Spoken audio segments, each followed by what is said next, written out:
வணக்கம் வணக்கம் வணக்கம் நண்பர்களே.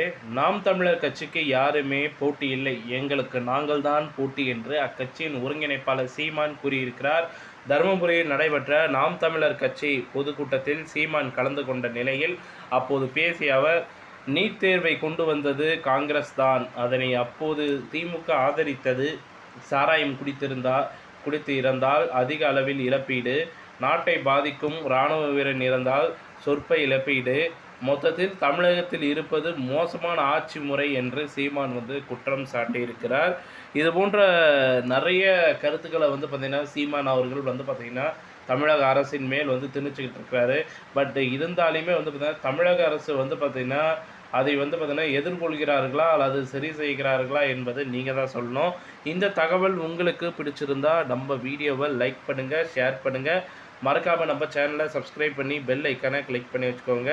வருகின்ற நாடாளுமன்ற தேர்தலில் சீமான் அவர்கள் போட்டியிட்டு தமிழ்நாட்டின் ஆட்சியாளராக பொறுப்பேற்பாரா அல்லது தோல்விடுவாரா என்றதை கமெண்ட்டில் தெரிவிங்க.